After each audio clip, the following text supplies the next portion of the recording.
Ecosystem chapter के आखिरी point पे पहुंच गए हैं और हमारे पास आखिरी पॉइंट है न्यूट्रिएंट साइक्लिंग का। सो हम लोग इस न्यूट्रिएंट साइक्लिंग के बाद इस चैप्टर को एंड करते हैं। हाँ, तो आज की क्लासेस में अगर इकोसिस्टम ख़त्म हो जाता है, इसके बाद हम लोग आज की क्लासेस को बंद कर देंगे। उसके बाद कल की क्लासेस के बाद हम लोग नया चैप्टर स्टार्ट करेंगे कल की क्लासेस से, that is known as biodiversity, और वो आगे बढ़ेगा। सो ठीक है, हम लोग अपने चैप्टर के कुछ आखिरी पॉइंट पर पहुँचे हैं और इन आखिरी पॉइंट्स में है हमारे पास न्यूट्रिएंट साइक्लिंग।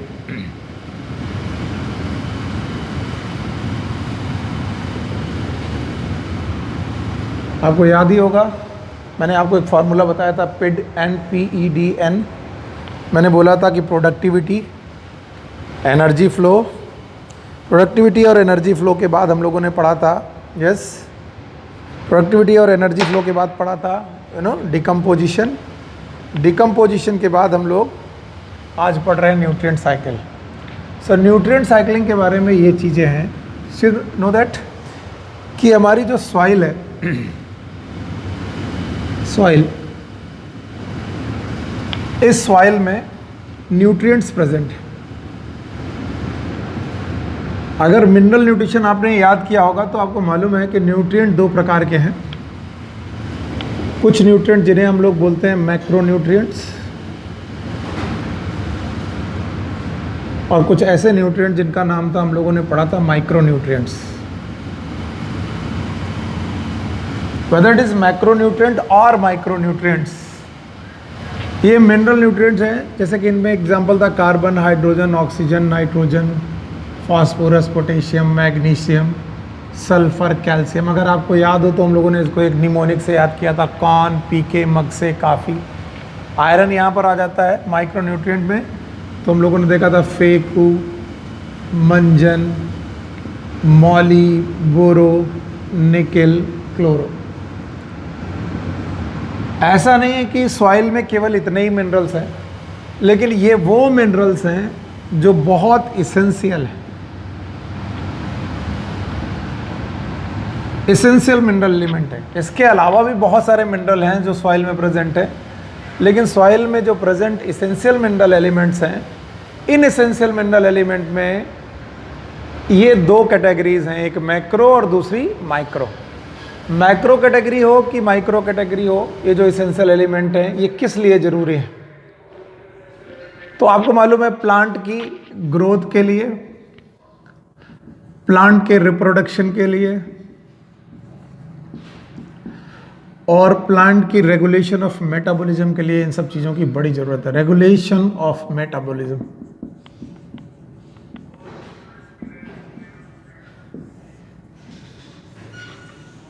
सो न्यूट्रिएंट में दो प्रकार के nutrient, macro nutrient, micro nutrient. ये macro nutrient, micro nutrient soil में प्रेजेंट है। सॉइल में प्रेजेंट होने पर हम लोगों ने बोला क्या केवल इतने ही एलिमेंट है? नहीं, इनसे ज़्यादा एलिमेंट है, पर इन्हीं को हम लोग क्यों पढ़ रहे हैं? क्योंकि ये इसेंशियल है। इसेंशियल किस बात के लिए है? For the growth, for reproduction and regulation of metabolism for living organism. Living organism, okay. Next question है कि ये सॉइल में मिनरल आए कहाँ से? तो हमें मालूम है हमारी अर्थ में पेरेंट रॉक हैं। ये वो रॉक्स हैं जो जब से बेटा धरती बनी तब से प्रेजेंट है, उन पेरेंट रॉक से आए हैं। या फिर इन मिनरल का circulation, not the present, circulation atmosphere से गैसेस के रूप में भी है। एटमॉस्फेयर से सॉइल के रूप में जैसे नाइट्रोजन का फिक्सेशन हो जाता है, नाइट्रोजन आ जाता है, वैसे पेरेंट रॉक से भी सॉइल में चीज़ें आ जाती हैं, okay.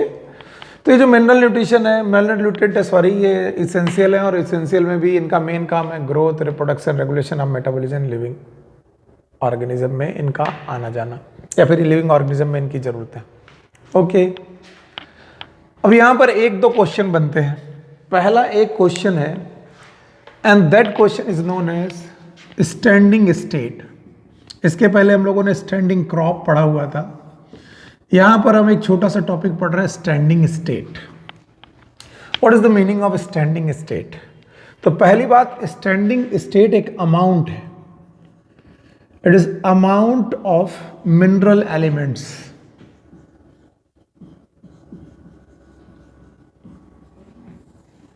present in soil in particular time period. किसी टाइम पीरियड में किसी भी सॉइल में जो total amount of mineral nutrient है, मिनरल न्यूट्रिएंट का जो टोटल अमाउंट है, that is known as standing state. इसी स्टैंडिंग स्टेट से हम लोगों ने मिलता जुलता एक टॉपिक पढ़ा था, आपको याद होना चाहिए स्टैंडिंग स्टेट से, that was the standing crop. Standing crop आप भूलेंगे नहीं, बहुत जरूरी है स्टैंडिंग क्रॉप। और स्टैंडिंग क्रॉप के बारे में मैंने पढ़ाया था कि standing crop is the biomass of organism. Organism का बायोमास होता है जो कि किसी भी ट्रॉपिक लेवल पे प्रेजेंट होता है। And what is standing state? It is the amount of mineral nutrient present in soil. अब देखिए, मान लीजिए ये सॉइल है और यहां पर मिनरल प्रेजेंट है, तो ये जो मिनरल्स हैं ये किसके द्वारा उठाए जाएंगे? These minerals are take up by plants. Minerals are taken up by और it is taken by the plants. जैसे मिनरल प्लांट के द्वारा लिए जाएंगे तो इन मिनरल की मदद से और फोटोसिंथेसिस की मदद से, आप भूले नहीं है, प्लांट अपना एक बायोमास बनाएंगे। क्या बनाएंगे? बायोमास। इन प्लांट को खाने वाले होंगे कंज्यूमर। कंज्यूमर भी अपना बायोमास बनाएंगे। तो एक्चुअली ये वो स्टेट है जिसको हम लोग बोल रहे हैं standing state. Standing state is the state और the amount of mineral element present in soil. लेकिन यही मिनरल अमाउंट बायोमास में कन्वर्ट किए गए by the help of photosynthesis और कुछ और प्रोसेस हैं बायोमॉलिक्यूल बनाने के लिए, बायोमास बन गया और ये बायोमास कंज्यूमर तक गया। तो आप क्या देख रहे हैं? स्टैंडिंग स्टेट ना होती तो स्टैंडिंग क्रॉप बनाने में दिक्कत आती। तो standing state is changes into standing crop, one thing. दूसरी चीज आपको और ध्यान से देखने वाली बात है, यस, कि अगर हमने मिनरल को सॉइल से ले लिया और सॉइल से लेने के बाद मिनरल को हम लोगों ने सॉइल से लेकर के प्लांट को दे दिया, प्लांट से ये चीज एनिमल में चली गई, तो एक दिन ऐसा जरूर होगा कि सॉइल से सारे मिनरल खत्म हो जाएंगे, प्लांट से एनिमल में पहुंच जाएंगे और सॉइल इज डेफिशिएंट। लेकिन ऐसा कभी बहुत दिनों तक चल नहीं सकता। तो आपको मालूम है, एक दिन प्लांट मरेंगे, इनका डिकम्पोजिशन होगा, एनिमल मरेंगे, इनका डिकम्पोजिशन होगा। इनके डिकम्पोजिशन की वजह से मिनरल वापस सॉइल में प्रेजेंट होंगे। तो अब आप एक क्या देख रहे हैं? सॉइल से मिनरल उठाया, प्लांट में गया, प्लांट से एनिमल में गया, एनिमल से डिकम्पोजर में गया, डिकम्पोजर से फिर सॉइल में आया। It become a cycle like structure.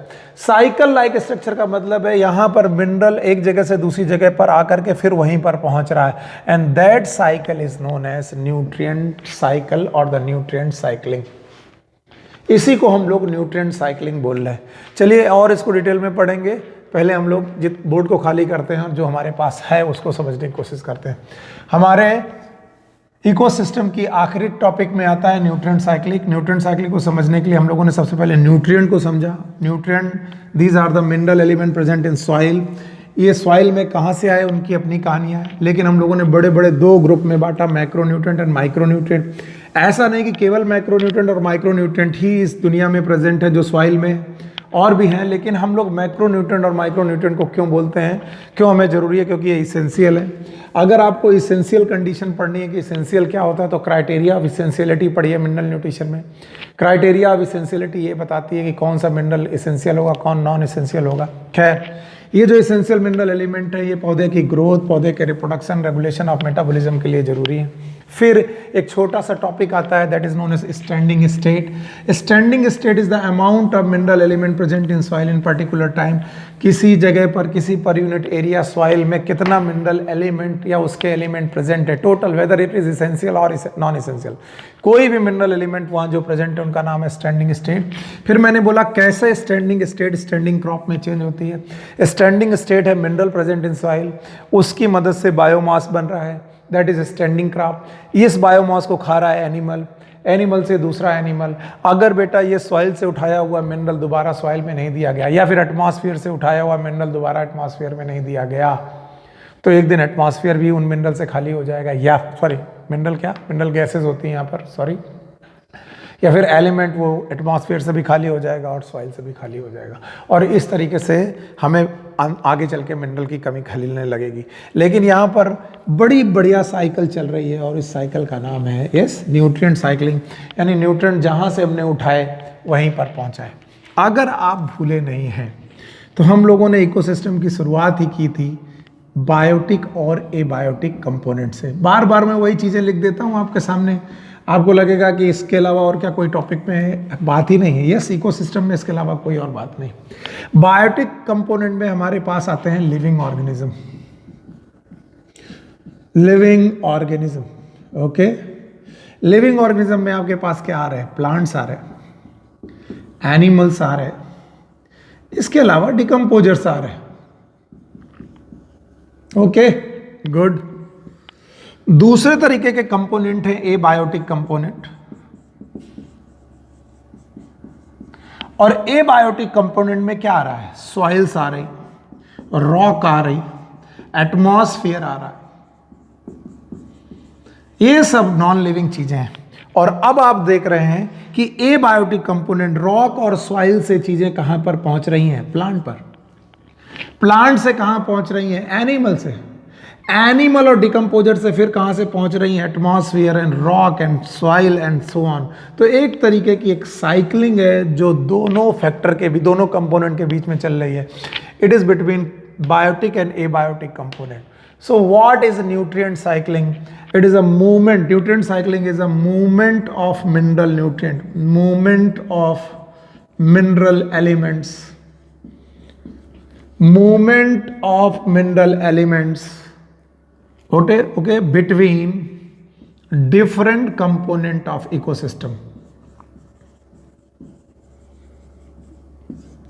Ecosystem के डिफरेंट कंपोनेंट से मूवमेंट हो जाना मिनरल एलिमेंट का, that is known as nutrient cycling.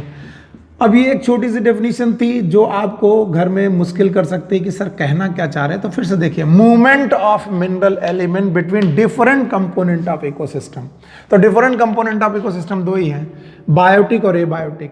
तो एबायोटिक से चीजें बायोटिक में जाएं और बायोटिक से एबायोटिक में आ जाएं, फिर से एबायोटिक से बायोटिक में जाएं, बायोटिक से एबायोटिक में आ जाएं।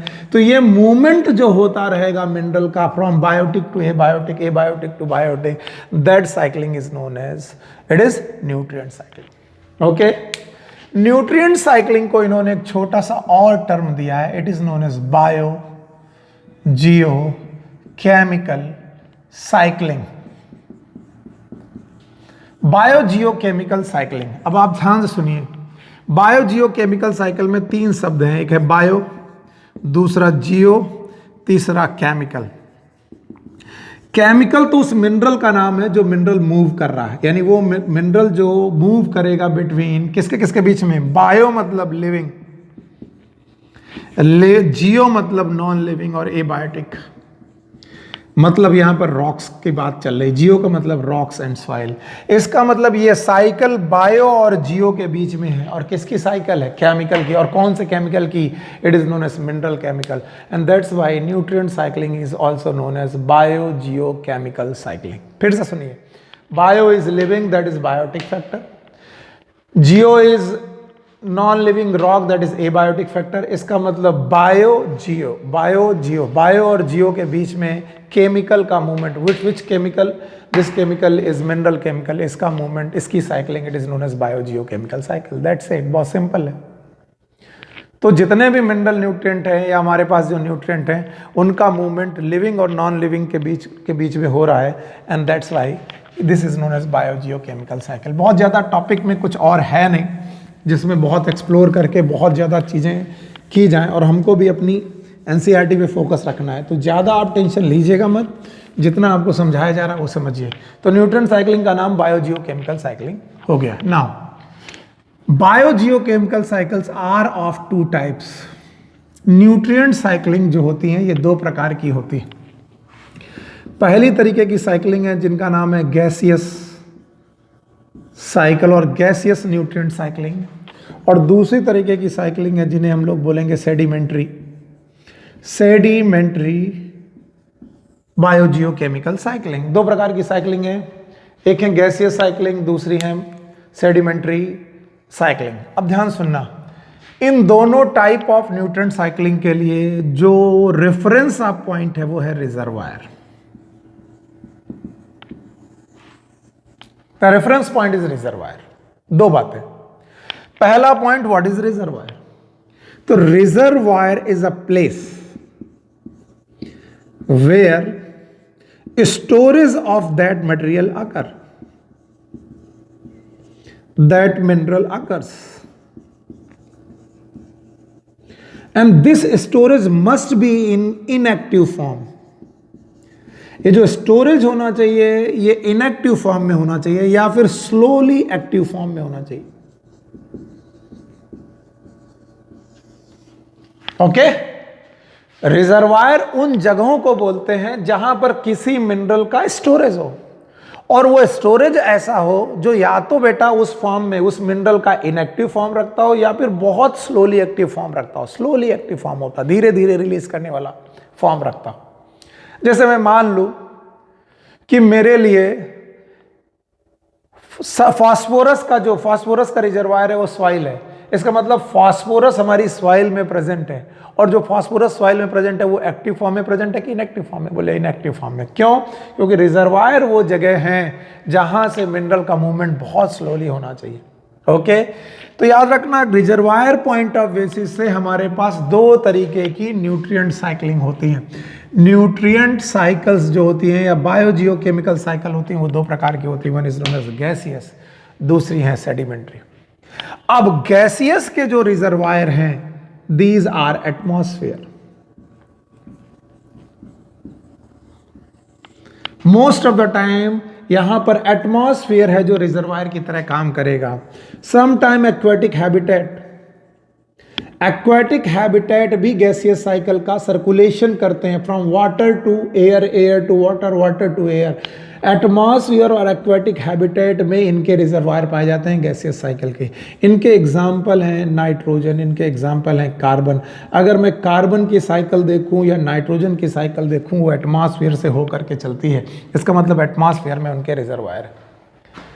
एंड सेडिमेंट्री साइकिल के जो रिजर्वायर हैं, याद रखना पड़ेगा, इनके जो रिजर्वायर हैं ये रॉक्स हैं, और ये रॉक्स कहां पाई जा रही हैं? These are present in earth crust. ये अर्थ क्रस्ट में पाई जा रही हैं। अर्थ क्रस्ट में पाई जाने की वजह से, सेडिमेंटेशन की वजह से ये चीजें प्रेजेंट हैं, और इसीलिए इन रिजर्वायर में इनके एग्जाम्पल हैं सल्फर और फास्फोरस। सल्फर ले लीजिए या फिर फास्फोरस ले लीजिए, इस तरीके के जो बेटा मिनरल्स हैं, इनकी अपने रिजर्वायर कहां पर प्रेजेंट हैं?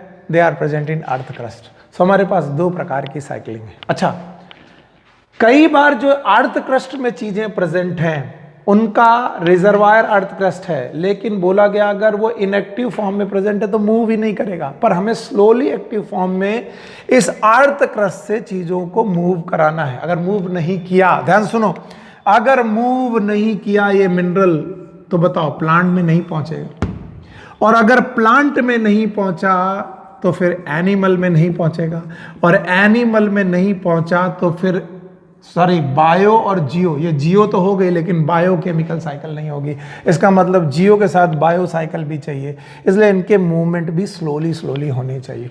याद रखना, कई बार रॉक में प्रेजेंट या सॉइल में प्रेजेंट चीजें कैसे एटमॉस्फेयर में या फिर लिविंग सिस्टम में छोड़ी जाती हैं, तो rate of release of these mineral, rate of release of these mineral depend upon soil pH, soil moisture. soil pH पे डिपेंड करेगा, soil moisture पे डिपेंड करेगा, इवन डिपेंड करेगा टेम्परेचर एटसेट्रा, टेम्परेचर पे भी डिपेंड कर सकता है। सो इतनी सारी बातें पढ़ने के बाद आप लोगों को एक चीज़ याद रखनी है कि बायो जियो केमिकल साइकिल जो साइकिल होती हैं, ये वो साइकिल है जिनमें मिनरल का मूवमेंट लिविंग और नॉन लिविंग के बीच में हो रहा है। मिनरल का मूवमेंट लिविंग और नॉन लिविंग के बीच में हो रहा है।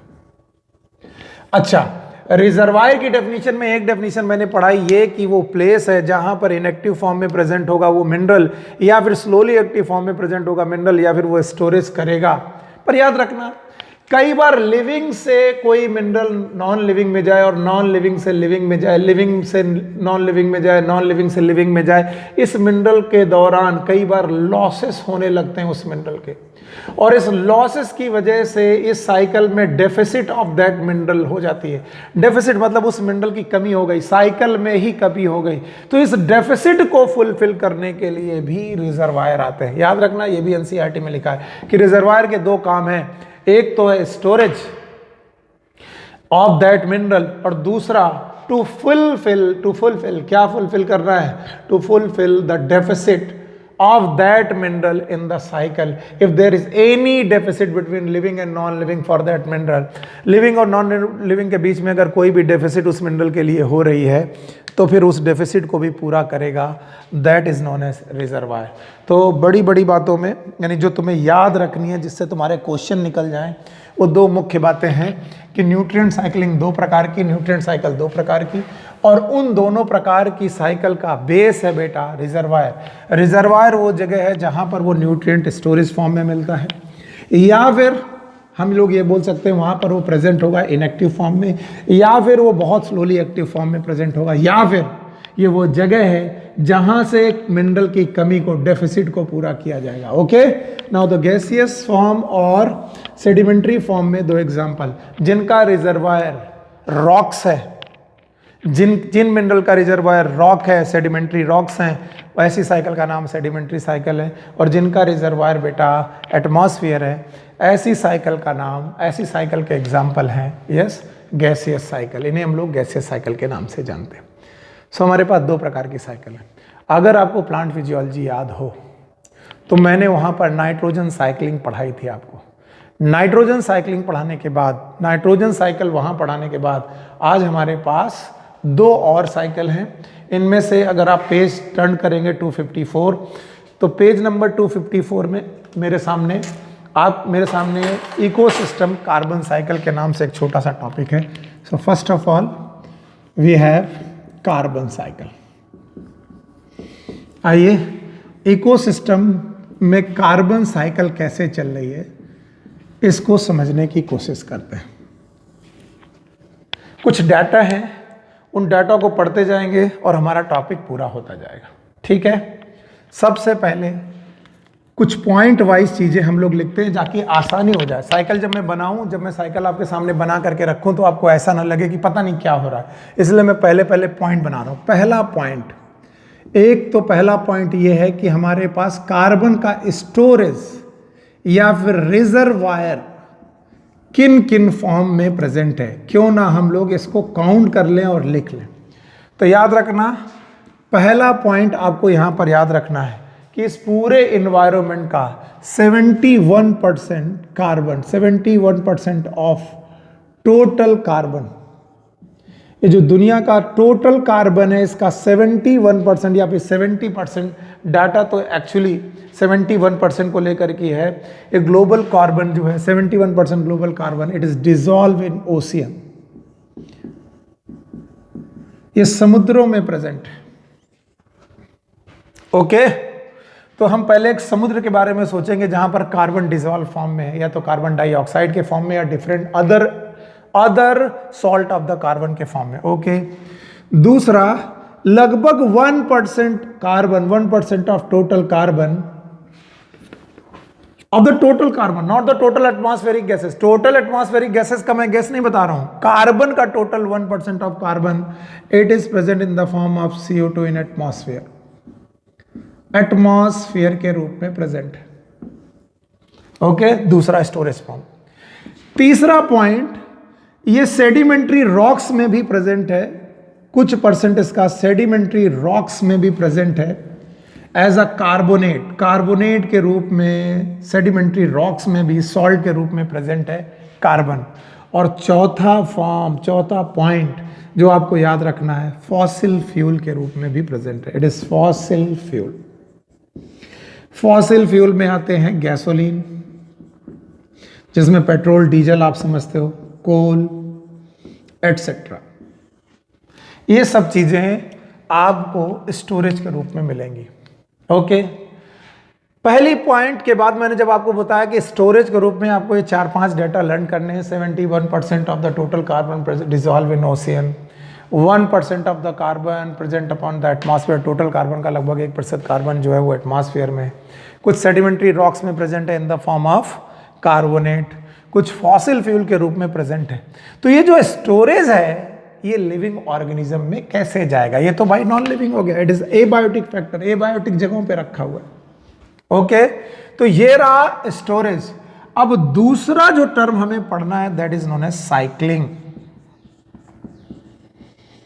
प्लीज इसे याद रखिएगा। पहली हेडिंग स्टोरेज, दूसरी हेडिंग साइक्लिंग। साइक्लिंग का मतलब है कि ये जो मिनरल है, ये जो कार्बन है, ये साइकिल होकर के बायोटिक कंपोनेंट में कैसे आया, बायोटिक कंपोनेंट। और बायोटिक कंपोनेंट का मतलब है ये प्लांट्स में कैसे पहुंचा, कैसे प्लांट्स में पहुंचा, प्लांट इसे कैसे रिसीव कर रहे हैं। तो इसकी साइक्लिंग समझना बहुत जरूरी है। फर्स्ट ऑफ ऑल, प्लांट्स को ये कार्बन क्यों जरूरी है?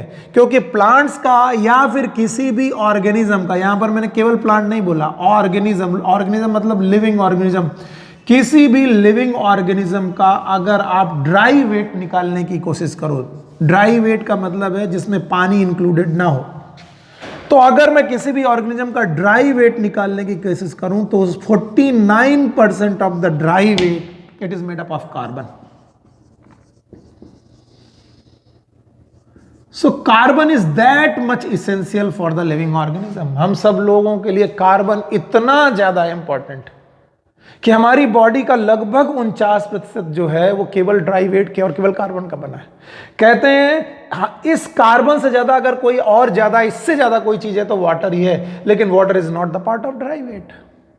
वाटर आने पे तो आप फ्रेश वेट या फिर वेट वेट पे की बात करने लगेंगे। तो वाटर के बाद, जो कि हमारी बॉडी का वाटर है, उसके बाद अगर कोई सबसे ज्यादा चीज है तो वो कार्बन है। सो carbon is very much necessary for us. Okay, तो मैंने पहला पॉइंट पढ़ाया स्टोरेज और दूसरा पॉइंट बढ़ाया साइक्लिंग। तो साइक्लिंग कैसे हो रही? बड़ा आसान है, हर बच्चा जानता है साइक्लिंग कैसे हो रही। साइक्लिंग के दौरान आपको मालूम है हमारे पौधे कार्बन डाइऑक्साइड साथ में वाटर को लेकर के एटमॉस्फेयर की कार्बन डाइऑक्साइड, फिर से बोल देंगे हम, एटमॉस्फेयर की कार्बन डाइऑक्साइड को लेकर के एक प्रोसेस कर रहे हैं, फोटोसिंथेसिस। प्रोसेस कर रहे हैं फोटोसिंथेसिस। इस फोटोसिंथेसिस से बायोमास बन रहा है। अब आप कहेंगे सर जो फोटोसिंथेसिस हो रही है उसमें तो केवल एटमॉस्फेयर की कार्बन डाइऑक्साइड यूज की जा रही है। तो माना एटमॉस्फेयर की कार्बन डाइऑक्साइड प्लांट में आ गई, प्लांट में आने के बाद वो बायोमास में आ गई। ठीक है सर, समझ में आ गया। एटमॉस्फेयर की कार्बन डाइऑक्साइड, कार्बन जो 1% था वो यहां पर आ गई। तो सर ये ओशियन की कार्बन डाइऑक्साइड का क्या होगा? तब मैं बोलूंगा कि बेटा ये जो तुम्हारा ओशियानिक कार्बन डाइऑक्साइड डिजॉल्व है या ओशियन का कार्बन डाइऑक्साइड डिजॉल्व है, it is recycle between atmosphere. ये एटमॉस्फेयर के बीच में रिसाइकल और साइकिल की जाती है। तो याद रखना, ओशियानिक कार्बन एटमॉस्फेयर में गई, एटमॉस्फेयरिक कार्बन प्लांट में आ गई, एंड नाउ द प्लांट की carbon it is to the consumers, consumer तक पहुंच गई। अगर मैं इसकी साइक्लिंग क्रिएट करूंगा तो ये बोर्ड भर जाएगा। तो क्यों ना एक थोड़ा सा आइडिया लिया जाए इन दो हेडिंग से। पहली हेडिंग है स्टोरेज और दूसरी हेडिंग है साइक्लिंग। साइक्लिंग को डिफाइन करते हैं और उसके डायग्राम बनाते हैं। तो पहले तो हम लोग इन पॉइंट को पढ़ लेते हैं क्योंकि इनमें डाटा है।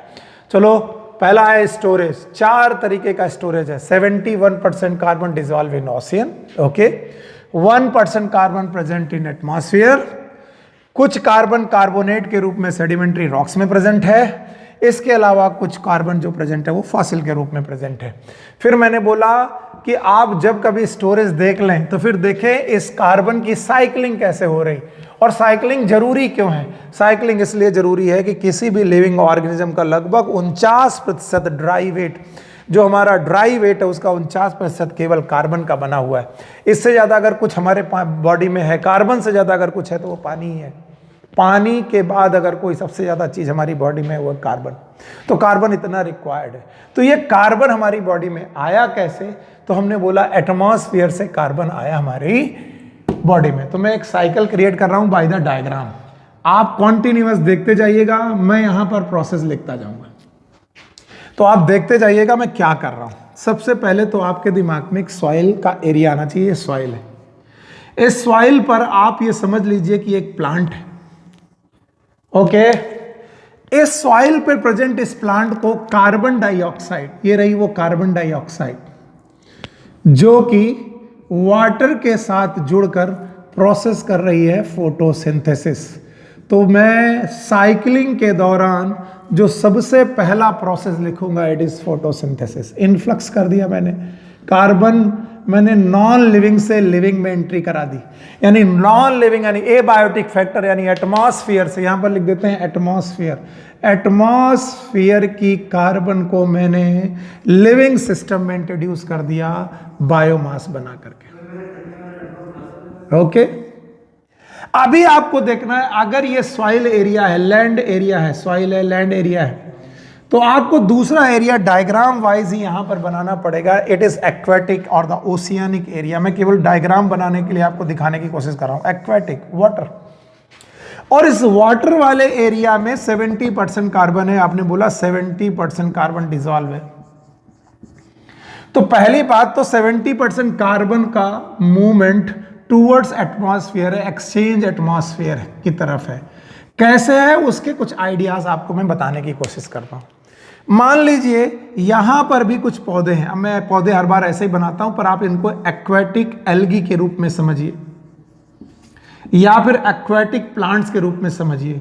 अब आप देखिए एक्वेटिक एल्गी या एक्वेटिक प्लांट भी एटमॉस्फेयर की कार्बन डाइऑक्साइड और वाटर को जोड़कर वही प्रोसेस करेंगे जो हमने वहां पर लिखा है, इट इज फोटोसिंथेसिस। तो बच्चा ये जो फोटोसिंथेसिस नाम का प्रोसेस है ये कार्बन को पकड़ के फिक्स कर देता है, इसीलिए इसे बोलते हैं फिक्सेशन ऑफ द कार्बन। चाहो तो आप एटमॉस्फेयर से सीधे लैंड वाले प्लांट को दे दो, चाहो तो एटमॉस्फेयर से आप ओशियनिक वाले प्लांट को दे दो, या फिर कोई सबमर्ज्ड प्लांट अगर है, सबमर्ज प्लांट का मतलब वो प्लांट हैं जिनको बेटा एयर में प्रेजेंट ही नहीं है, जिनकी पत्तियों को फोटोसिंथेसिस करनी है। बताइए उनकी पत्तियां फोटोसिंथेसिस किस कार्बन डाइऑक्साइड से करेंगे, एटमॉस्फेयर से कि dissolve? It is dissolve, okay. कुल मिलाकर के ये हमारे प्रोड्यूसर हैं, प्रोड्यूसर तक हमारी कार्बन डाई इनफ्लक्स हो गई, ये हमारे प्रोड्यूसर हैं, प्रोड्यूसर तक हमारी कार्बन डाई ऑक्साइड फिक्स हो गई। तो पहला पॉइंट है फिक्सेशन। नाउ फिक्सेशन के बाद आएगा consumption. Consumption in the form of biomass, biomass के फॉर्म में कंजप्शन कर रहे हैं कंज्यूमर्स, यानी कि अगर मैं बोलूं यहां से कुछ एनिमल्स आएंगे जो इस पौधे को खाएंगे और वो बनाएंगे कंज्यूमर्स। इन कंज्यूमर को, इन एनिमल को दूसरे एनिमल खाएंगे, वो भी होंगे कंज्यूमर्स। और इस तरीके से कार्बन प्लांट से एनिमल, एनिमल से दूसरे एनिमल की तरफ चलने लगी। ये हुई साइक्लिंग। तो आप दूसरा पॉइंट लिख सकते हैं कंजप्शन। मैं धीरे धीरे पॉइंट लिख रहा हूं कि कार्बन डाइऑक्साइड का पहले फिक्सेशन हुआ बाय द प्लांट, प्लांट के बाद उन प्लांट से कंज्यूमर की तरफ बेटा कार्बन डाइऑक्साइड चली by into the food chain, that is known as consumption. Consumption के दौरान ही कुछ कार्बन ऐसी भी होगी जो कार्बोनेट के फॉर्म में एनिमल में शेल्स बनाने के, जैसे कि घोंगे की सेल होती है, मोलस्का की अपनी सेल्स है, या फिर सेडिमेंट के रूप में, सेडिमेंटेशन के रूप में साइकिल से ही हट जाएगी, ये अलग हो जाएगी। तो आपको तीसरा पॉइंट लिखना पड़ेगा सेडिमेंटेशन, यानी कुछ कार्बन का सेडिमेंटेशन हो गया। तो आपको दिख क्या रहा है, कार्बन या तो एटमॉस्फेयर से उठाई जा रही है और पौधों में दी जा रही है, या तो ओशियन से उठाई जा रही है और पौधों में दी जा रही है, या तो एटमॉस्फेयर और ओशियन से उठा करके बेटा उसका सेडिमेंटेशन किया जा रहा है। इसका मतलब कुल मिलाकर कार्बन केवल इनफ्लक्स की जा रही है, आउटफ्लक्स नहीं की जा रही, यानी ली जा रही है, वापस नहीं की जा रही। तो कैसी साइक्लिंग? अभी तो साइक्लिंग है नहीं, अभी तो केवल इनफ्लक्स हुआ। तो फिर अब क्या होगा?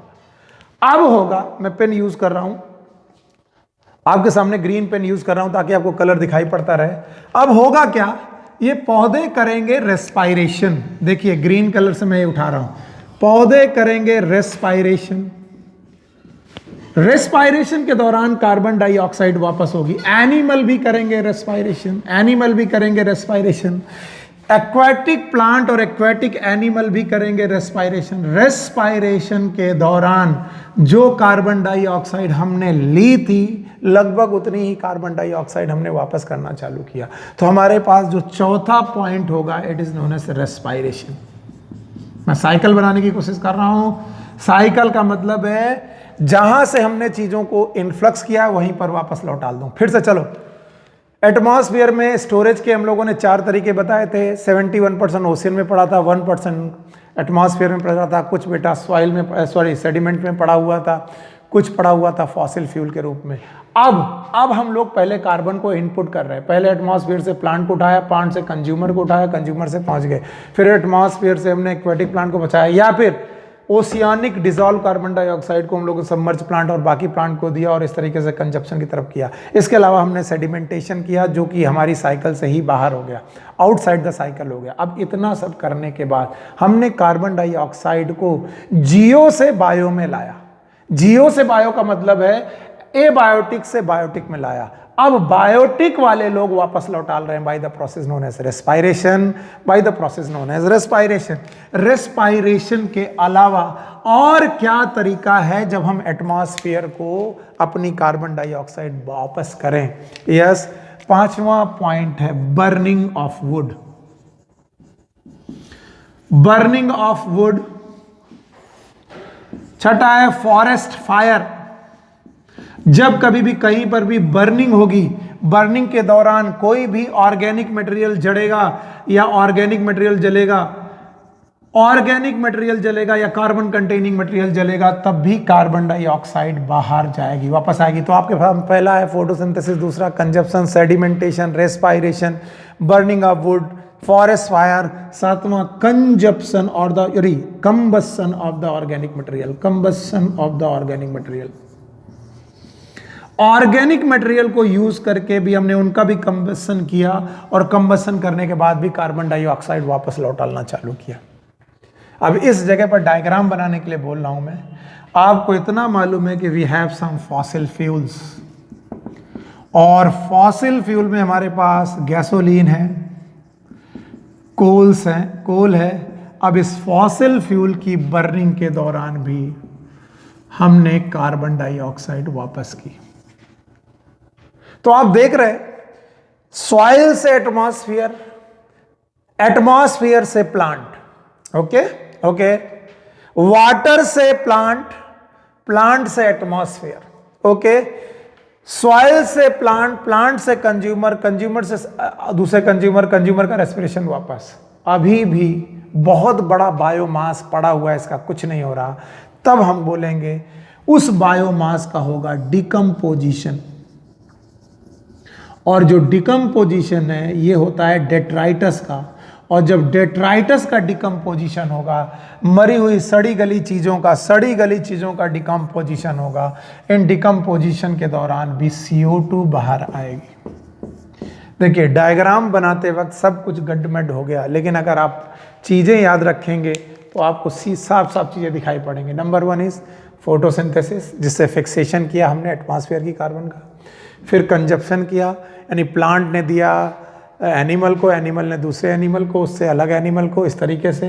इसके अलावा फिर हम लोगों ने सेडिमेंटेशन किया, सेडिमेंटेशन से कुछ चीज़ें बाहर आ गई, साइकिल से बाहर आ गई। फिर रेस्पायरेशन के दौरान वापस करना चालू किया, बर्निंग ऑफ वुड से वापस करना चालू किया, फॉरेस्ट फायर से भी हम लोग कार्बन डाइऑक्साइड वापस कर रहे हैं, कंबसन ऑफ ऑर्गेनिक मटेरियल। इसके अलावा डिकम्पोजर, इस दुनिया में हमने बोला था लैंड में डिकम्पोजिशन बहुत ज़्यादा होती है, वाटर में डिकम्पोजिशन कम होती है, तो लैंड में बहुत सारे डिकम्पोजर्स हैं जो कार्बन डाइऑक्साइड को वापस कर देंगे। And it is one only data जो आपको याद रखना चाहिए।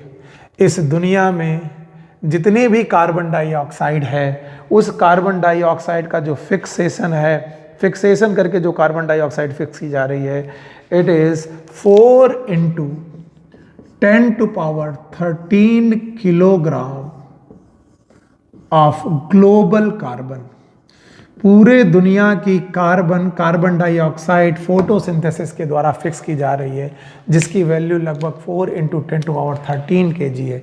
और ये जो फिक्स की जा रही है ये बायोटिक एनवायरनमेंट में आ रही है, लिविंग ऑर्गेनिज्म में आ रही है, और लिविंग ऑर्गेनिज्म इसको अलग अलग तरीके से वापस कर रहा है। कैसे?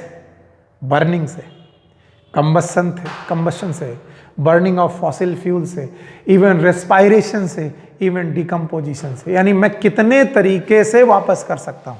मैं सांस लूं तब भी CO2 बाहर चली गई, पहला तरीका।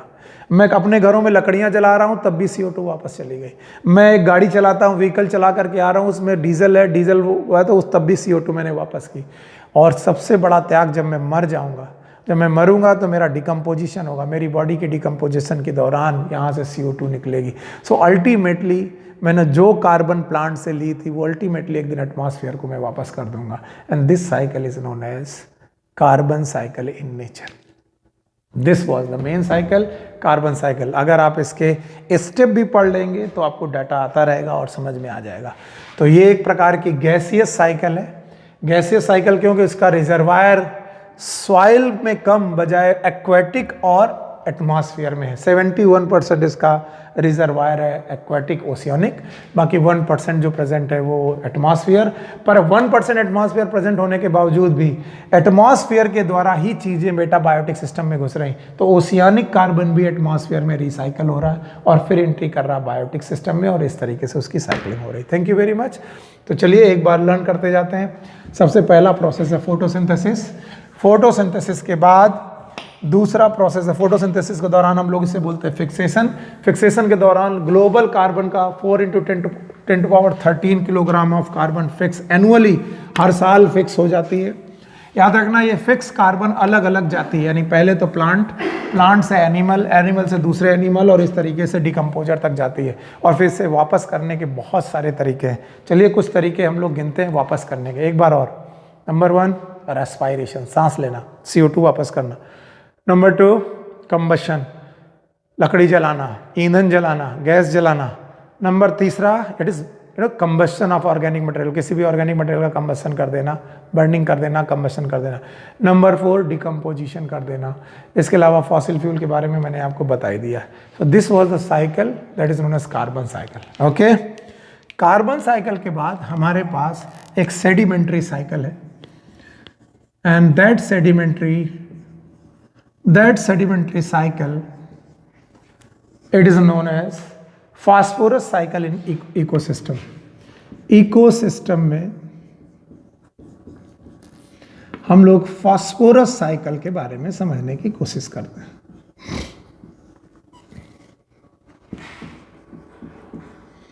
बिल्कुल वही प्रोसेस यूज करेंगे जो हम लोगों ने इसके पहले यूज किया था। पहले तो why phosphorus is so much, phosphorus हमारे लिए इतनी जरूरी क्यों है, why so much required, phosphorus हमारे लिए रिक्वायर्ड क्यों है। तो याद रखना फॉस्फोरस ऑर्गेनिज्म ज़्यादातर समय पे फॉस्फेट्स के रूप में यूज करते हैं। It is used in the form of phosphates. Okay, जब फॉस्फोरस फॉस्फेट्स के रूप में यूज की जाती है तो क्या क्या बनाती है, याद रखना एक बहुत बड़ा मटेरियल है जिसका नाम है फॉस्फोलिपिड्स। जब फास्फोरस को फॉस्फोलिपिड्स के लिए बना करके यूज़ किया जाता है तो हमें मालूम है इस दुनिया की जितनी भी मेम्ब्रेन है, नेचुरल मेम्ब्रेन है, उन मेम्ब्रेन सिस्टम में फॉस्फोलिपिड पाया जाता है। अगर सिंगर निकोलसन का मॉडल आपको याद है तो आपको पढ़ाया गया था कि फॉस्फोलिपिड और प्रोटीन की मेम्ब्रेन होती है। तो मेम्ब्रेन बनाने के लिए हमारी बॉडी में जितनी भी मेम्ब्रेन है, लिविंग मेम्ब्रेन, जितनी भी बेटा ऑर्गेनिक मेम्ब्रेन है, जितनी भी आपको मालूम है लिविंग मेम्ब्रेन है, उन मेम्ब्रेन को बनाने के लिए यस फॉस्फोलिपिड की जरूरत है। इसके अलावा ये फॉस्फेट आपको न्यूक्लिक एसिड बनाने में भी यूज करने पड़ेंगे। न्यूक्लिक एसिड जैसे कि डीएनए और आरएनए, आपको मालूम है डीएनए और आरएनए कितना इंपॉर्टेंट। अगर डीएनए और आरएनए ना होता तो हमारी सेल का कोई कंट्रोल ना होता, और phosphorus is very much required for the DNA and RNA formation. Okay, तो एक तो फॉस्फोलिपिड बनाने के लिए, दूसरा न्यूक्लिक एसिड बनाने के लिए। तीसरा, एनर्जी ट्रांसफर करने के लिए। अब आप कहेंगे एनर्जी ट्रांसफर करने के लिए क्या चीजें हैं? आपको मालूम है एनर्जी ट्रांसफर कभी भी सेलुलर एनर्जी ट्रांसफर, याद रखना, energy transfer in cell it is in the form of ATP, adenosine triphosphate. अगर एटीपी बनाना है तब भी हमें फास्फोरस की जरूरत है। याद रखना, फास्फोलिपिड चाहिए मेम्ब्रेन सिस्टम के बनाने के लिए, न्यूक्लिक एसिड चाहिए, डीएनए और आरएनए इनको बनाने के लिए भी फास्फोरस चाहिए, एनर्जी ट्रांसफर के लिए भी जो कि एटीपी के फॉर्म में हो रहा है उसके लिए भी फास्फोरस चाहिए। इसके अलावा हमारी बॉडी में प्रेजेंट टूथ, हमारी बॉडी में प्रेजेंट बोन्स, इनमें कैल्शियम और फास्फोरस के ही सॉल्ट होते हैं। कैल्शियम के भी सॉल्ट होते हैं और फास्फोरस के भी सॉल्ट होते हैं, कैल्शियम एंड फास्फोरस के भी सॉल्ट होते हैं। तो आप ये समझ लीजिए किसी भी लिविंग ऑर्गेनिज्म के लिए कितना इंपॉर्टेंट है फास्फोरस। तो आप कहेंगे सर टूथ और बोन के अलावा और कुछ? यस, शेल्स बनाने के लिए, कैलकेरियस सेल, आप लोगों ने अंडे सुने होंगे, जितने ओवीपेरस लोग होते हैं वो भी कैल्शियम कार्बोनेट के जो अंडे बनाते हैं उसी तरीके की सेल फास्फोरिक सेल भी होती हैं। फॉस्फेट के लिए भी सेल्स होती हैं, कैल्शियम के लिए भी सेल्स होती हैं, इन सब में भी यूज़ की जाती है। वो कैल्शियम कार्बोनेट की सेल्स हैं, ऐसे ही फास्फोरस सेल्स भी होती हैं। तो आपको याद रखना पड़ेगा बोन बनाने के लिए, शेल्स बनाने के लिए, एनर्जी ट्रांसफ़र करने के लिए, इन सब के लिए फास्फोरस बड़ा जरूरी है, बहुत ज़्यादा जरूरी है। तो हम किन बातों में बात करेंगे?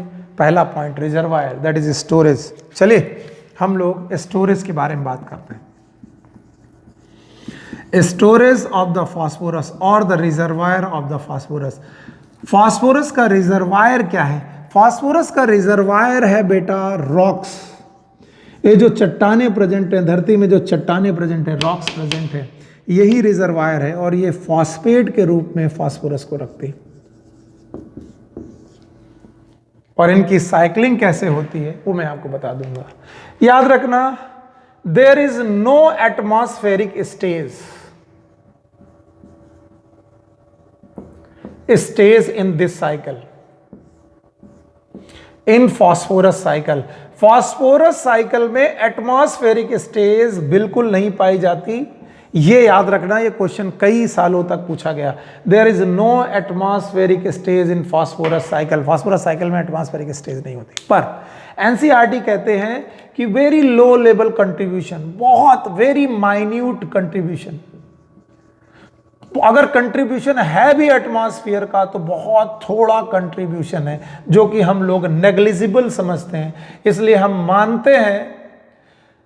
लोग ये मानते हैं कि जो पूरी की पूरी फास्फोरस साइकिल है वो फास्फोरस साइकिल केवल बेटा सॉइल से रिलेटेड होती है। There is no atmospheric stage. तो soil to animal, soil to plant, plant to animal, animal to दूसरे एनिमल, एनिमल से फिर डिकम्पोजर, बस यही चलता रहता है। तो इस साइकिल में एटमॉस्फेयर का कोई स्टेज नहीं होता। कैसे होता है आइए आपके सामने मैं बनाने की कोशिश करता हूँ। चलिए, ये एक सेडिमेंट्री साइकिल है, इसका मतलब इसका रिजर्वायर एटमॉस्फेयर को जाए सॉइल में होगा। आपको मालूम है मेम्ब्रेन के लिए फॉस्फोलिपिड चाहिए। आपको ये भी मालूम है कि आपको डीएनए और आरएनए न्यूक्लिक एसिड बनाने के लिए भी फास्फोरस चाहिए। एनर्जी ट्रांसफर जो कि एटीपी के फॉर्म में होती है उसके लिए भी फास्फोरस चाहिए। दांतों को बनाने के लिए, हड्डियों को बनाने के लिए, इवन सेल्स को बनाने के लिए भी बेटा आपको फास्फोरस चाहिए। इस फास्फोरस के बाद हम लोगों ने बोला फास्फोरस का रिजर्वायर क्या है, दैट इज रॉक्स। मैं आपके सामने एक कोशिश करता हूं, पहले अपनी तरीके की कोशिश, फिर एनसीईआरटी में जो लिखा है मैं वो पढ़ा दूंगा। मान लीजिए ये पेरेंट रॉक्स है, ये धरती की पेरेंट्स रॉक है। यहां पर हम लोगों ने लिखा पेरेंट रॉक, और फिर मैंने बताया इस पेरेंट रॉक के ऊपर प्रेजेंट है सॉइल। और अगर आप भूले नहीं है तो मैंने पहले ही पढ़ाया हुआ है, सॉइल में सबसे ऊपर की हॉरिजन है हॉरिजन ए, दूसरी हॉरिजन है that is known as horizon B, और तीसरी हॉरिजन है हॉरिजन सी। ये मैंने आपको सॉइल फॉर्मेशन के दौरान पढ़ाया था। Horizon A, horizon B, horizon C. Horizon A is known as top soil, इसी को हम लोग बोलते हैं टॉप सॉइल। हॉरिजन बी को बोलते हैं सब सॉइल, और हॉरिजन सी को बोलते हैं वेदर्ड रॉक। अब सबसे बड़ी बात यह है कि जो हमारे प्लांट हैं वो कहां पर हैं, these are in top soil. अब एक और बात याद रखनी है कि पेरेंट रॉक्स में हो रही है वेदरिंग। वेदरिंग का मतलब होता है टूटना फूटना, ब्रेकिंग ऑफ द रॉक्स। और वेदरिंग की वजह से छोटे छोटे कण बन रहे हैं जिनका नाम है रेजोलिथ। इन रेजोलिथ में ह्यूमस जुड़ रहा है, मैंने पढ़ाया था। इससे बन रही है सॉइल, और सॉइल के इस फॉर्मेशन का नाम पीडोजेनेसिस। अब मान लीजिए इन रॉक में फास्फोरस है, तो ये फास्फोरस की रॉक जब टूटेंगी तो फॉस्फेट के रेजोलिथ बनेंगे, फॉस्फेट नाम के रेजोलिथ बनेंगे। और ये फॉस्फेट नाम के जो रेजोलिथ हैं वो ह्यूमस से जुड़कर क्या बनाएंगे, सॉइल। इसका मतलब सॉइल में फास्फोरस आ गई है, और सॉइल की फास्फोरस को यूज कौन करेगा, प्लांट्स। और इस तरीके से साइक्लिंग हुई फ्रॉम सॉइल टू प्लांट्स। अब प्लांट को कौन यूज करेगा, एनिमल्स। एनिमल्स को दूसरे एनिमल्स, ये एनिमल्स और animals they are known as consumers. इसके पहले प्लांट ने यूज किया, these are known as producer. चाहे प्रोड्यूसर हो चाहे कंज्यूमर हो, these are the living organism. ये लिविंग ऑर्गेनिज्म एक दिन डाई करेंगे, ये बनाएंगे डेट्राइटस। डेट्राइटस प्लांट का भी बनेगा, एनिमल का भी बनेगा, और इस डेट्राइटस का होगा डिकम्पोजिशन। डिकम्पोजिशन का मतलब है ये डेट्राइटस को बैक्टीरिया डिकम्पोज करना चालू करेंगे। They are the phosphate decomposing bacteria, और इस तरीके से इस लिविंग ऑर्गेनिज्म से फॉस्फेट बाहर आने लगेगा, और फॉस्फेट फिर कहां पहुंच जाएगा, सॉइल में। फिर से देखिए, रॉक से आया सॉइल में, सॉइल से गया प्लांट में, प्लांट से गया एनिमल में, एनिमल से गया दूसरे एनिमल्स पर, दूसरे एनिमल से हुआ उसका डिकम्पोजिशन। क्या हुआ, डिकम्पोजिशन। और डिकम्पोजिशन के दौरान डेट्राइटस, जो सड़ा गड़ा पार्ट था, जो बेकार मरा हुआ पार्ट था, उसमें बैक्टीरिया ने काम किया, बैक्टीरिया ने फिर से वापस फॉस्फेट लौटा दिया। Phosphate, plant, animal, animal decomposer, soil. Plant, animal, animal decomposer, soil, plant, animal, animal decomposition, soil. और इस तरीके से एक साइकिल बनने लगेगी। आप सोच कर देखिए, इस साइकिल में एटमॉस्फेयर का कोई रोल है क्या, नो, एयर का कोई रोल नहीं है। This cycle is known as sedimentary cycle. इस साइकिल को आपकी बुक ने बड़े ही बढ़िया तरीके से एक फ्लो चार्ट से बताया है। मैं जो यहां पर बनाया हूं वही चीज मैं फ्लो चार्ट में लिखने जा रहा हूं, जो आपकी बुक में एनसीईआरटी के फ्लो चार्ट में लिखी है। तो आप पेज नंबर रिफर कर लीजिए 255, 255 पेज नंबर को रिफर कर लीजिए। उसमें जो भी मैंने यहां बनाया है उसी को मैं लिखने जा रहा हूं। पहली बात तो आपको देखना है कि हमारा साल्ट जो है, हमारा जो फास्फोरस है, वो कहां पर प्रेजेंट है, इट इज सॉइल सॉल्यूशन। तो ये रही वो सॉइल।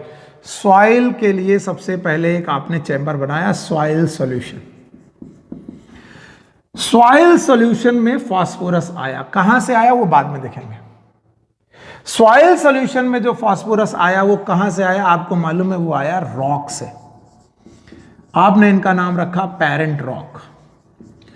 अभी देखो, पेरेंट रॉक से सॉइल पर पहुंचने के लिए कौन सा प्रोसेस जरूरी है, वेदरिंग। आपने लिख दिया यहां वेदरिंग, एनसीईआरटी देखते जाइए, लिखा होगा। रॉक, पेरेंट रॉक से सॉइल सॉल्यूशन तक पहुंचने के लिए प्रोसेस का नाम है वेदरिंग। ओके, सॉइल पर प्रेजेंट इस फॉस्फेट को यूज किया। यस, किसने यूज किया, आपकी बुक में एक चैम्बर बना हुआ है। Yes, these are known as producer.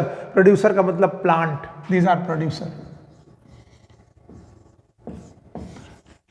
मैं पहले यहां दिखाऊंगा, रॉक से पहुंचा सॉइल, सॉइल से पहुंचा प्लांट, प्लांट आर प्रोड्यूसर, मैंने यहां लिखा प्रोड्यूसर।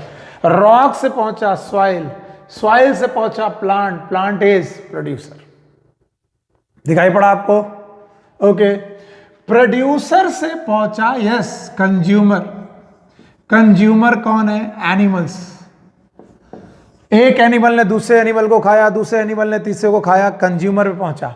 अब बताओ, कंज्यूमर जो एनिमल है ये एक दिन मरेंगे, क्या बनाएंगे? Detritus.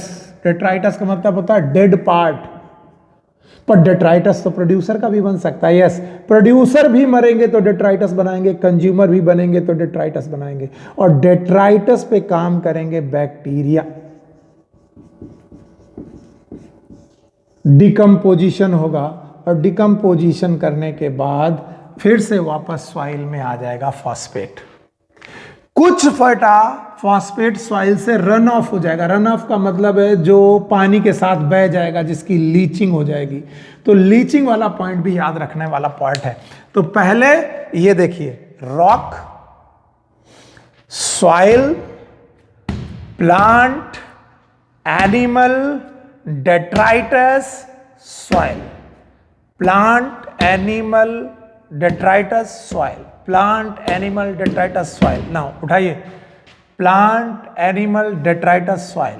Plant, animal, detritus, soil. लेकिन सॉइल में कहां से आया? Parent rocks. और इस तरीके से एक फ्लो चार्ट बनेगा, and that cycle is known as phosphorus cycle. आपकी बुक में ये फास्फोरस साइकिल के बारे में दिया गया है, आप लोग देख लें और समझ लें। अगर आप लोगों ने देख और समझ लिया है तो आसान है, पेज नंबर देखेंगे आपको फास्फोरस साइकिल मिल जाएगी। क्वेश्चन एक ही पूछा गया है बार बार इस साइकिल से, इसमें एटमॉस्फेरिक फेज नहीं होती। आखिरी लाइनों में भी लिखा है, ना तो प्लांट रेस्पायर करके फास्फोरस एटमॉस्फेयर को देते हैं, ना तो एटमॉस्फेयर से वो फास्फोरस लेते हैं एज अ गैसियस फॉर्म। अगर लेते भी हैं या फिर वापस भी करते हैं तो वो बहुत माइन्यूट और बहुत नेग्लिजिबल है, जिसको हम काउंट नहीं कर सकते। So we can say there is no atmospheric stage in the phosphorus cycle. Okay, ये क्वेश्चन पूछा गया। चलिए एक बार रिवीजन। ओके, सबसे पहले पेरेंट रॉक। पेरेंट रॉक में weathering, 3 horizon. Horizon A is top soil, horizon B is sub soil, उसके नीचे वेदर्ड रॉक। वेदरिंग के बाद रेजोलिथ बने, रेजोलिथ में जुड़ा ह्यूमस, ह्यूमस और रेजोलिथ जुड़ करके पीडोजेनेसिस, पीडोजेनेसिस से बनी सॉइल, सॉइल से इसे उठाया प्लांट ने, प्लांट से नहीं उठाया एनिमल को दिया, एनिमल का detritus. So this parent rock, weathering, soil solution, कुछ लीच ऑफ हो गया, कुछ प्रोड्यूसर के पास पहुंचा, consumer, detritus, back to bacteria, decomposition and so on. और इस तरह करते करते हमने सॉइल से उठाया, सॉइल पे पहुंचाया। It is known as cycling of the nutrient. And last but the last, not the last, it is last but not the least for that chapter, ecosystem की सबसे आखिरी बातें, it is known as ecosystem services.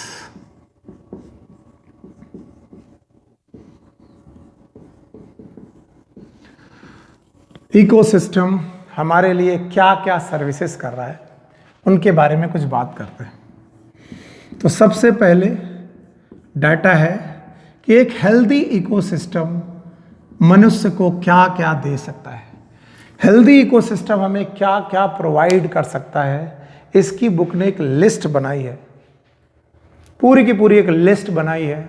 अगर आप वो list पढ़ने की कोशिश करेंगे बुक में, तो मैं आपके सामने बोलता हूँ पेज नंबर 255 आप देखिए कि क्या क्या प्रोवाइड कर सकता है। Healthy ecosystem purify air and water. Healthy ecosystem पहला काम जो हमारे लिए कर सकता है, it can purify air and water. बेटा जाना नहीं, भी खत्म हो रहा है। It is purify air and water. दूसरा काम कर सकता है mitigate drought and flood. Mitigate का मतलब अपोज करना, मिटिगेट ड्रॉट सूखे को रोक सकता है, एंड फ्लड बाढ़ को भी कम कर सकता है, बाढ़ भी आने नहीं दे सकता। अगर अच्छा इकोसिस्टम है, हेल्दी इकोसिस्टम है, तो it can mitigate drought and flood. Drought और फ्लड को भी मिटिगेट कर सकता है। And it can cause the nutrient cycle.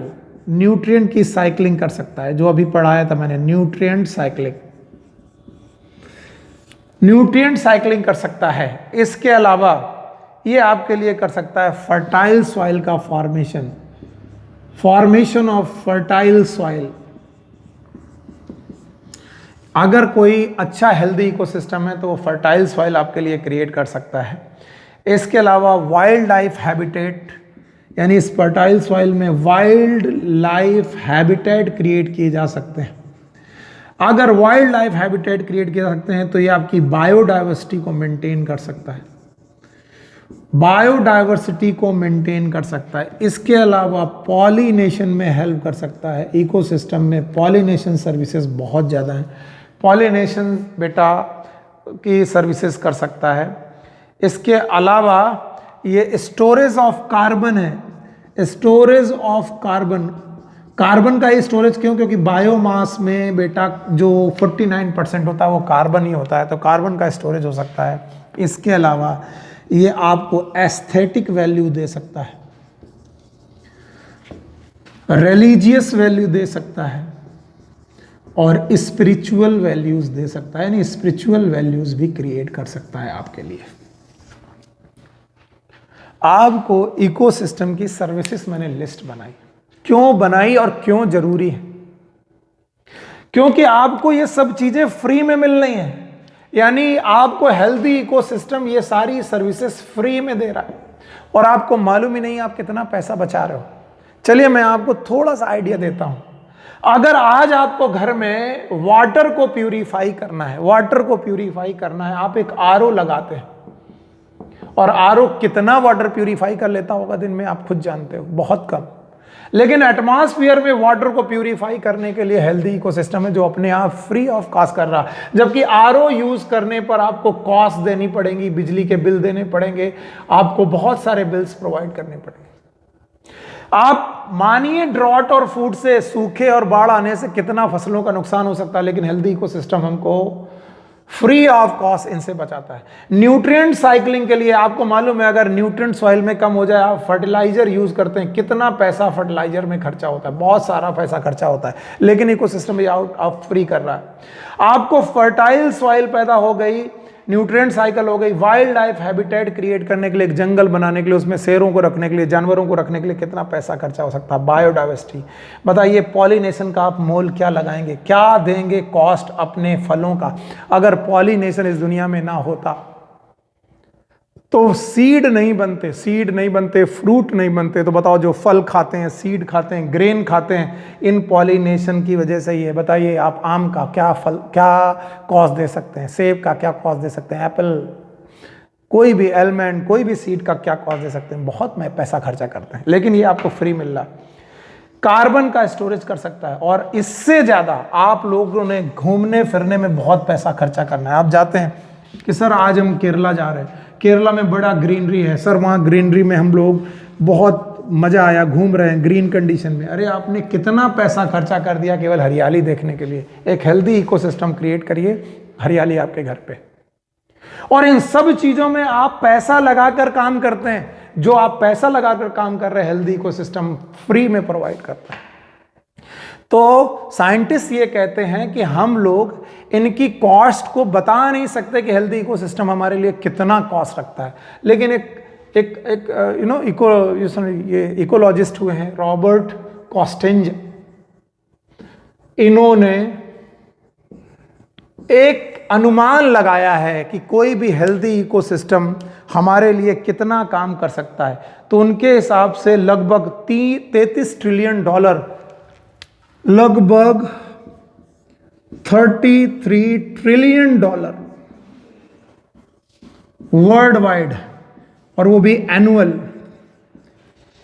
वो भी वर्ल्ड वाइड, इतना आप हर साल एक हेल्दी इकोसिस्टम आपको इतना कॉस्ट का, इतनी चीजों का आपको फायदा पहुंचा रहा। अगर मैं इसे रुपए में गिनने की कोशिश करूं, वैसे आप एस्थेटिक वैल्यू का क्या वैल्यू दे सकते हैं? आपने बहुत अच्छी सीनरी देखी, बहुत बढ़िया झरना देखा, बहुत बढ़िया ग्रीनरी देखी, बताइए आप इसका क्या पैसा लगा सकते हैं? ये अमूल्य है, इसका कोई पैसा नहीं है, आप इसका पैसा काउंट भी नहीं कर सकते। लेकिन फिर भी रॉबर्ट कॉन्स्टेंजा ने एक गलती, मतलब एक कोशिश की, और कोशिश करके प्राइस टैग लगाना चालू किया, इन सब चीज़ों में प्राइस टैग लगाना चालू किया। और जब प्राइस टैग लगाया तो आप हतप्रभ रहेंगे कि लगभग 33 ट्रिलियन डॉलर हर साल, इतना पैसा केवल इकोसिस्टम आपको फ्री में दे रहा, पेड़ आपको फ्री में दे रहे, झरने आपको फ्री में दे रहे,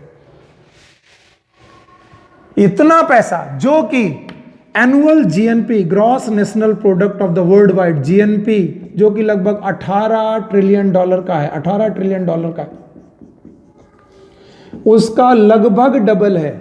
इसका मतलब यह है कि हमारा इकोसिस्टम ग्रॉस नेशनल प्रोडक्ट पूरे प्रोडक्ट का लगभग डबल केवल इकोसिस्टम से हमको प्रोवाइड कर रहा है। तो हमारी इकोनॉमी का कितना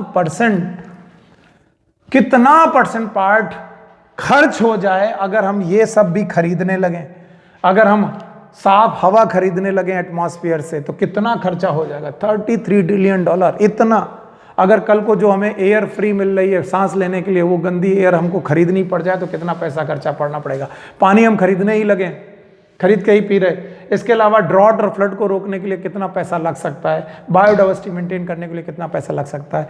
इन सब चीजों को रॉबर्ट कोस्टेंजा ने लगभग 33 ट्रिलियन की इंडस्ट्री के बारे में बताया कि इतना पैसा लग जाएगा। और इतने पैसे में 33 ट्रिलियन पैसे में क्या क्या मुख्य काम होंगे उनके बारे में उन्होंने भी आइडिया दिया है कि केवल सॉइल फॉर्मेशन में, याद रखना सॉइल फॉर्मेशन जो बहुत सालों तक चलता है, बहुत स्लोली चलता है, सॉइल फॉर्मेशन में इस पैसे का लगभग 50% यूज है सॉइल फॉर्मेशन का। इसके अलावा रिक्रिएशन में लगभग 10%, लेस देन 10% है। इसके अलावा न्यूट्रिएंट साइक्लिंग में अराउंड लेस देन 10% के आसपास न्यूट्रिएंट साइक्लिंग में भी है। ओके, इसके अलावा क्लाइमेट कंट्रोल में लगभग 6% है, क्लाइमेट कंट्रोल में लगभग 6% है। इसके अलावा न्यूट्रिएंट साइक्लिंग में भी 10% है। इसके अलावा वाइल्ड लाइफ डाइवर्सिटी में, वाइल्ड लाइफ में भी लगभग 6% है। यानी इस पूरे की पूरी वैल्यू रॉबर्ट कोस्टेंजा ने जितना 33 बिलियन लगाया, इसमें 50% अकेले तो सॉइल फॉर्मेशन में खर्चा होना, 10% से कम रिक्रिएशन में, न्यूट्रिएंट साइक्लिंग में 10%, क्लाइमेट कंट्रोल में 10% और वाइल्ड लाइफ में लगभग 10%। बाय दिस वे हमारा चैप्टर खत्म हो गया। और इस तरीके से इकोसिस्टम जब हमने खत्म कर लिया तो नेक्स्ट चैप्टर जब हम पढ़ेंगे, the next chapter will be third chapter of ecology, it is known as biodiversity. Thank you very much.